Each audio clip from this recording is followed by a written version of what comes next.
Hello అండి, అందరికీ నమస్తే. ఈరోజు నేను రసం ఎలా పెట్టాలో చూపిస్తానండి. దీన్ని బెల్లం చారు అని కూడా అంటారండి. బెల్లం వేస్తాం కదా, అందుకని. దానిలోకి గిన్నెలో మనం కావాల్సినన్ని నీళ్లు తీసుకొని చింతపండు, ఉప్పు, మెంతులు వేసి పొయ్యి మీద మరిగించుకోవాలండి. తర్వాత కొంచెం అల్లం ముక్క, పచ్చిమిర్చి, పెద్దుల్లిపాయ, జీలకర్ర, చిన్నుల్లిపాయలు, కొంచెం ధనియాలు వేసి మిక్సీ పట్టాలండి. కచ్చా పచ్చా కాదు, మెత్తగా కాదు. అది పట్టుకొని మరుగుతున్నాయి కదా, దానిలో కొంచెం పసుపు, ఉప్పు వేసానండి ఆల్రెడీ. కారం, అదిగోండి, ఒక స్పూన్ కారం వేసుకొని అవి బాగా తెల్లిన తర్వాత ఈ అల్లము, పచ్చిమిర్చి, ఉల్లిపాయలు ఉన్నాయి కదా జీలకర్ర వేసినవి, ఆ పేస్ట్ వేసుకోవాలండి.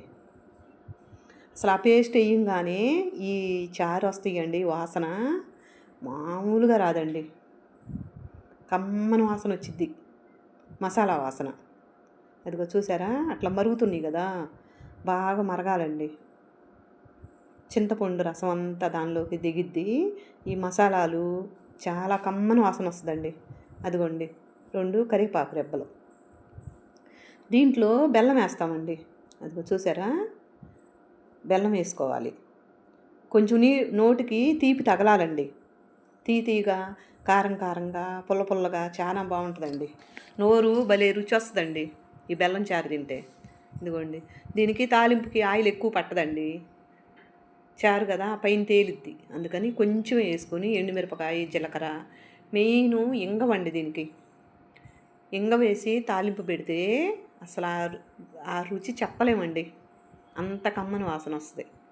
అదిగో చూసారా, కొంచెం కరివేపాకు రెబ్బలు, ఇంగవ మెయిన్ అండి. ఇంగవ వేసుకొని ఈ చారుని తాలింపు వేసుకోవాలండి, తిరగబోసేసుకోవాలి.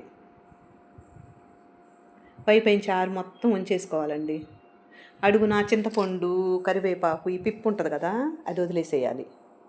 చాలా టేస్ట్గా ఉంటుందండి. ఈ బెల్లం చారు మీకు నచ్చితే లైక్ చేయండి, షేర్ చేయండి, సబ్స్క్రైబ్ చేసుకోండి. థ్యాంక్ యూ అండి.